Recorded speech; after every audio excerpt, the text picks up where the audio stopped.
देखो बच्चों, मेरे पास ना आज आप लोगों के लिए टॉपिक है, that is money multiplier. Money multiplier का मीनिंग क्या है बच्चे? मनी मल्टीप्लायर का मतलब होता है कि आप लोगों के पास ना कमर्शियल बैंक, आप सारे बच्चे जानते हैं कि हम लोग जिससे डील करते हैं ना वो कमर्शियल बैंक है। कमर्शियल बैंक हमारी सराउंडिंग से बहुत सारे कमर्शियल बैंक्स हैं, तो हम लोग जिससे डील करते हैं वो कौन से बैंक्स हैं? Commercial bank. कमर्शियल बैंक क्या करते हैं? दो काम करते हैं। कमर्शियल बैंक की सिर्फ टू फंक्शनिंग्स हैं बच्चे। अगर मैं कमर्शियल बैंक के बारे में डिस्कस करता हूं तो कमर्शियल बैंक की सिर्फ टू फंक्शनिंग्स हैं। फर्स्ट फंक्शनिंग कौन सी है सर? कमर्शियल बैंक की फर्स्ट फंक्शनिंग है, it is accepting deposits. Accepting deposits. और सेकंड फंक्शनिंग है बच्चे मेरे पास, that is advancing loan. Advancing loans. तो कमर्शियल बैंक लोगों का पैसा अपने पास डिपॉजिट करता है और जितना पैसा डिपॉजिट किया जाता है उसी पैसों में से आगे दूसरों को क्या दिया जाता है जी? लोन। क्या दिया जाता है? लोन। तो accepting deposits and advancing loan. जितने पैसे डिपॉजिट होते हैं, अगर आप लोग जाकर कमर्शियल बैंक में पैसे डिपॉजिट करवाएंगे तो जितने पैसे आप लोग डिपॉजिट कराते हैं बच्चे, उसके ऊपर कमर्शियल बैंक आपको क्या देता है? इंटरेस्ट। क्या देता है? Interest. There are different different deposits accounts, different. For example आपने सुना होगा सेविंग अकाउंट, आपने सुना होगा फिक्स डिपॉजिट अकाउंट, आपने सुना होगा करंट अकाउंट, आपने सुना होगा recurring account, multiple option account. There are different different deposits account. जितना पैसा आप कमर्शियल बैंक के पास डिपॉजिट करवाओगे, ये बात कंफर्म है कि कमर्शियल बैंक आपको उन पैसों के ऊपर क्या देगा? इंटरेस्ट। अब देखना ये है कि आपने कौन सा डिपॉजिट करवाए हैं। सबसे ज्यादा इंटरेस्ट मिलता है फिक्स डिपॉजिट अकाउंट में और बिना कोई इंटरेस्ट नहीं मिलता करंट डिपॉजिट अकाउंट में। तो ये डिपेंड आपके ऊपर करता है कि आपने कौन से डिपॉजिट्स करवाए हैं। बट रुक जाओ, सुनो, जितने भी पैसे आप लोग क्या करवाते हैं? डिपॉजिट्स, उसके ऊपर कमर्शियल बैंक आपको इंटरेस्ट पे करता है। उसके ऊपर कमर्शियल बैंक आपको इंटरेस्ट पे करता है। इंटरेस्ट पे करता है। और अगर कमर्शियल बैंक लोगों को लोन देता है, उसके ऊपर कमर्शियल बैंक इंटरेस्ट चार्ज करता है। तो लोगों से इंटरेस्ट चार्ज करता है, जिसके डिपॉजिट्स है उसको इंटरेस्ट पे करता है। The difference between interest charge and interest paid is commercial bank income. Commercial bank की यही इनकम है स्टूडेंट्स। तो हर कमर्शियल बैंक चाहता है कि उसके पास ज्यादा से ज्यादा क्या आए? डिपॉजिट्स, जिससे वो ज्यादा से ज्यादा क्या दे? लोन। और जिससे वो ज्यादा से ज्यादा क्या चार्ज करे? इंटरेस्ट। तभी कमर्शियल बैंक की इनकम होगी। अगर डिपॉजिट्स नहीं आएंगे तो कमर्शियल बैंक कभी भी आगे लोन नहीं दे पाएगा। इसलिए कमर्शियल बैंक को क्या चाहिए होते हैं? डिपॉजिट्स। तो कमर्शियल बैंक डिपॉजिट्स भी ज्यादा चाहता है और कमर्शियल बैंक लोन भी ज्यादा देना चाहता है। कमर्शियल बैंक डिपॉजिट्स भी ज्यादा चाहता है और कमर्शियल बैंक लोन भी ज्यादा देना चाहता है, क्योंकि डिपॉजिट्स पर इंटरेस्ट देना पड़ता है, लोन पर इंटरेस्ट मिलता है। And interest difference between interest charge and interest given is the commercial bank income. तो हर कमर्शियल बैंक अपनी क्या अर्न करना चाहता है? इनकम। तो जब, सुनो मेरी बात सुनो, जब बच्चे हर एक कमर्शियल बैंक अपनी इनकम अर्न ज्यादा करना चाहता होगा, कुणाल सर, इनकम ज्यादा करना चाहता होगा, इसका मतलब कमर्शियल बैंक चाहता होगा कि उसके पास भर भर कर क्या आए? Multiple deposits. उसके पास भर भर कर क्या आए? Multiple deposits. और इन मल्टीपल डिपॉजिट से वो ज्यादा से ज्यादा और क्या दे? Multiple loans. Multiple loans. तो कमर्शियल बैंक के पास जब वो चाहता है कि उसके पास मल्टीपल डिपॉजिट्स आए, अगर मैं आपको ये प्रोसेस समझाऊं कि उसके पास मल्टीपल डिपॉजिट्स कैसे आते हैं, तो इस प्रोसेस को बोलते हैं डिपॉजिट मल्टीप्लायर। इस प्रोसेस को बोलते हैं डिपॉजिट मल्टीप्लायर। और अगर आप लोग मुझे ये पूछना चाहते हैं कि sir commercial bank multiple loans कैसे देता है, उस प्रोसेस को बोलते हैं credit creation process. Credit creation process. और अगर आप चाहते हैं कि सर आप दोनों हमको इकट्ठे समझाओ कि पैसा डिपॉजिट हुआ, फिर लोन गया, फिर और डिपॉजिट आया, फिर और लोन, अगर आप चाहते हैं कि मैं आपको ये दोनों इकट्ठे समझाऊं, इसको बोलते हैं बच्चे मनी मल्टीप्लायर प्रोसेस। इसको बोला जाता है मनी मल्टीप्लायर प्रोसेस। सो एक्सेप्टिंग डिपॉजिट्स, एडवांसिंग लोन, ये तो कमर्शियल बैंक की फंक्शनिंग ही है।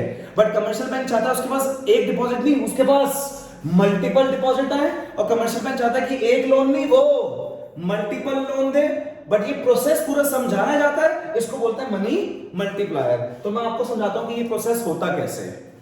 कैसे कमर्शियल बैंक एक इनिशियल डिपॉजिट से, कैसे कमर्शियल बैंक एक इनिशियल डिपॉजिट से, कैसे कमर्शियल बैंक एक इनिशियल डिपॉजिट से मल्टीपल डिपॉजिट क्रिएट करता है, और कैसे कमर्शियल बैंक एक इनिशियल डिपॉजिट से मल्टीपल लोन देता है। मल्टीपल डिपॉजिट क्रिएट कैसे करता है और मल्टीपल लोन कैसे देता है, आपको ये दोनों प्रोसेस समझाता हूं। किससे? इनिशियल डिपॉजिट से। तो आओ समझो, अगर मेरे साथ मेरा एक स्टूडेंट है और वो इनिशियल डिपॉजिट करवा रहा है 1000 रुपीज का, इसको मैं इनिशियल डिपॉजिट कर रहा हूं। अब सर ये इनिशियल क्यों बोल रहे हो? अरे पूरा प्रोसेस समझाने के लिए कहीं से तो चीज स्टार्ट करूंगा ना। कहां से स्टार्ट करूं? जहां से स्टार्ट कर रहा हूं वो है इनिशियल डिपॉजिट। तो मैंने 1000 रुपीज आ गया सर ये मेरे पास आ गए डिपॉजिट्स, सर ये मेरे पास आ गए डिपॉजिट्स। ठीक है कुणाल सर, आप सभी बच्चों को पता है कि कमर्शियल बैंक के पास जितने भी डिपॉजिट्स आते हैं, ऑब्वियस सी बात है कमर्शियल बैंक तो चाहता होगा कि ये सारे डिपॉजिट जितने उसके पास आए हैं सारा पैसा क्या दे दिया जाए? लोन। सारा पैसा क्या दे दिया जाए? लोन, क्योंकि लोन से देने से इंटरेस्ट आएगा। बट सॉरी, कहीं कमर्शियल बैंक की फंक्शनिंग ना फेल हो जाए, इसलिए आरबीआई कमर्शियल बैंक को बोलता है कि आपके पास जितने भी डिपॉजिट्स आते हैं उसमें से आपने क्या रखना है? रिजर्व। जो रिजर्व रखने के लिए बोला जाता है उसको बोला जाता है LRR, that is legal reserve ratio. आपको अपने डिपॉजिट्स पर रिजर्व रखना ही पड़ेगा।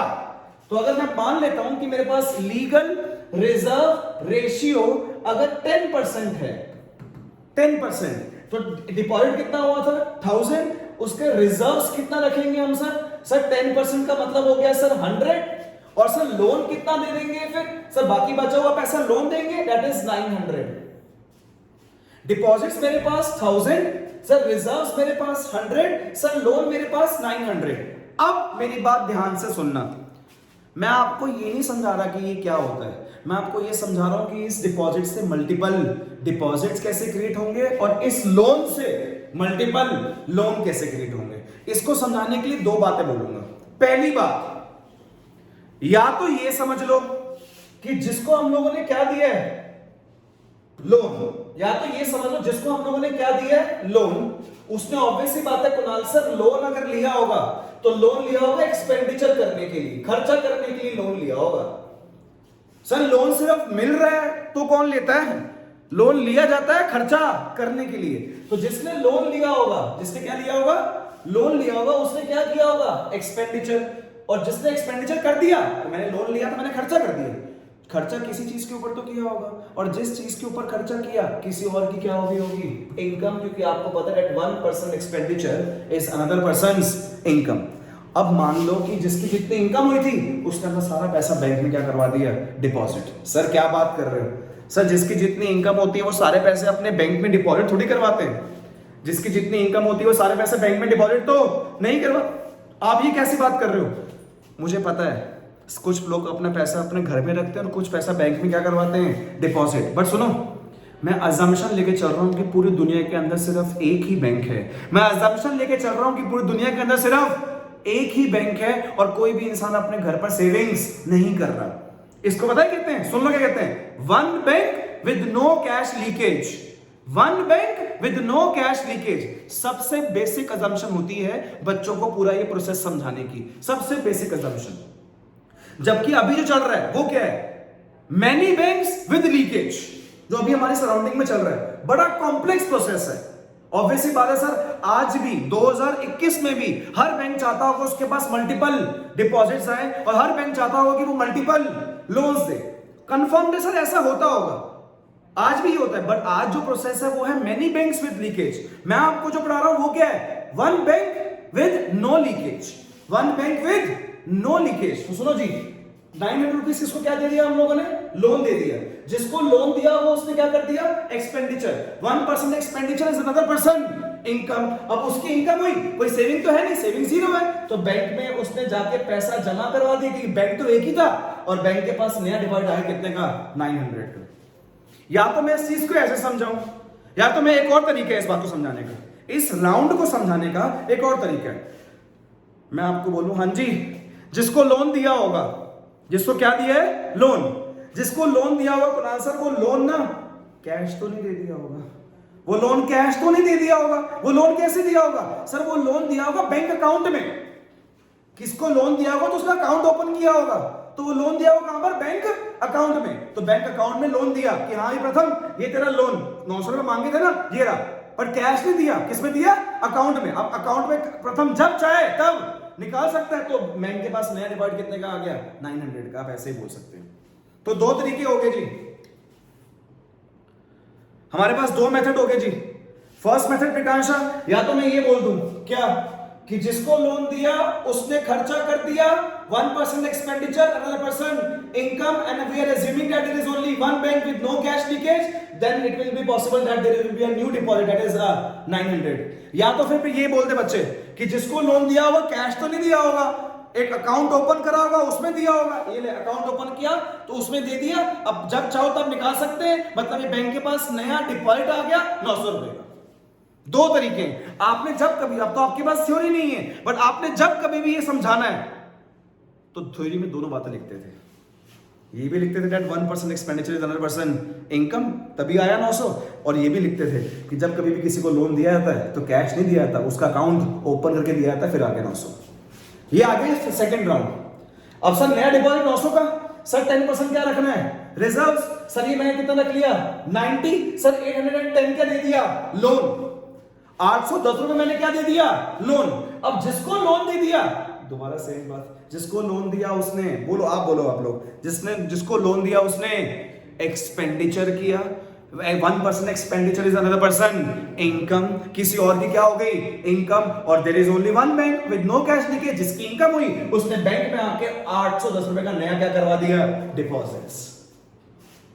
देख रहे हो इस इनिशियल डिपॉजिट से कितने और डिपॉजिट्स क्रिएट हो रहे हैं, और इस लोन से कितने और लोन दिए जा रहे हैं, सर 81, सर 729। मुझे इससे ज्यादा कैलकुलेशन नहीं आती, ये मुझे पहले समझ आता था तो मैं लिख दिए, मुझे इससे ज्यादा नहीं आता तो मैं काम करता हूं, मेन एम क्या है, मेन एम तो ये लिखा हुआ है कि इनिशियल डिपॉजिट से कुणाल सर ये समझा दो कि कितने मल्टीपल डिपॉजिट्स क्रिएट होते हैं और इनिशियल डिपॉजिट से कितने मल्टीपल लोन दिए जाते हैं, सिर्फ ये बात समझा दो। वो ही समझा रहा था, बट क्या करूं, ये देख क्या बोल रहा है, इनिशियल डिपॉजिट से कितना टोटल डिपॉजिट क्रिएट होते हैं और इनिशियल डिपॉजिट टोटल कितना लोन दिया था, ये समझा दो, बट टोटल तो भी बाकी है। अगर यहां देखूं मैं तो यहां अभी टोटल कितना है डिपॉजिट 1000, यहां टोटल डिपॉजिट कितना हो गया 1900, टोटल डिपॉजिट कितना हो गया 2710।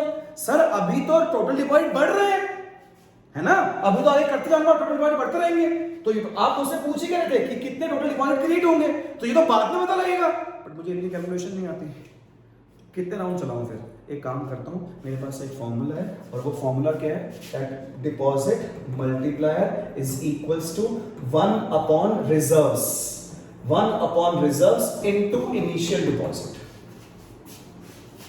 1 upon reserves into initial deposit. अब 1 अपॉन रिजर्व्स कितना सर वो 10% है, इनिशियल डिपॉजिट कितना था 1000, 10% का मतलब कितना हो गया Kunal sir 100 divide by 10, 100 divide by 10 into 1000 Kunal sir 0 0, ये मेरे पास कितना आ गया 1 0 0 0 0, कितना आ गया 10,000। मतलब देख तेरे सामने टोटल डिपॉजिट बढ़ रहे हैं, पहले टोटल डिपॉजिट कितना था 1000, फिर टोटल डिपॉजिट कितना हो गया 1900, फिर कितना हो गया 2710। अगर राउंड करते जाऊं तो मैक्सिमम डिपॉजिट कितना क्रिएट होगा 10,000। तो टोटल डिपॉजिट कितना आएगा बच्चे, टोटल डिपॉजिट कितना आएगा 10,000, कितना आएगा 10,000। हाँ सुनो 10,000 तो टोटल क्या है डिपॉजिट्स, रिजर्व्स कितना रखा गया होगा कुणाल से इस वक्त, जितना हमारा क्या होता है इनिशियल डिपॉजिट उतना ही टोटल क्या हुआ होगा रिजर्व। इसका मतलब कुणाल सर सर्कल में एक बाउल में जितना पैसा फेंका गया था, हर राउंड पर देखो, हर राउंड पे पहले रिजर्व कितना रख लिए 90, बाउल से 100 रुपए निकाल लिए, फिर बाउल से 90 निकाले, फिर 81 निकाल लिए, हर राउंड में रिजर्व रखे जाते हैं। सर ये राउंड रुकेगा कब, ये राउंड तब रुक जाएगा जितना पैसा फेंका गया था बाउल के अंदर उतने टोटल रिजर्व हो जाए। तो टोटल डिपॉजिट कितने क्रिएट हुए 10,000, टोटल रिजर्व्स इस वक्त कितने होंगे 1000। अगर ऐसे नहीं निकाल सकते तो सुनो, आरबीआई ने कितना बोला था रिजर्व्स कितना रखना है 10%, टोटल डिपॉजिट कितने क्रिएट हो गए 10,000, 10,000 का 10% 1000। इसका मतलब टोटल डिपॉजिट कितने हो गए होंगे 10,000, टोटल रिजर्व्स कितने हुए होंगे 1000। तो फिर खुद बता दो ना कि टोटल लोन कितना दिया गया होगा 9,000। जबकि मैंने सिर्फ तुमको बताना था कि एक डिपॉजिट से कितने टोटल और डिपॉजिट्स क्रिएट होते हैं और एक लोन से कितने टोटल लोन क्रिएट होते हैं। तो अभी जो राउंड है, अगर मैं ये सब कुछ ना भी लिखता मैम, अगर मैं सब कुछ ना भी लिखता तो मैं सिर्फ क्या करता, मैं बोलता सुनो मेरी बात सुनो, कह रहे हाँ जी बोलो, मैंने बोला बच्चों इनिशियल डिपॉजिट कितना है, इनिशियल डिपॉजिट कितना है, कह रहे हैं इनिशियल डिपॉजिट सर हमारे पास है 10,000 रुपीज। मैं बोलता बच्चों LRR लीगल रिजर्व रेशियो कितना है, कह रहे हैं सर 10%।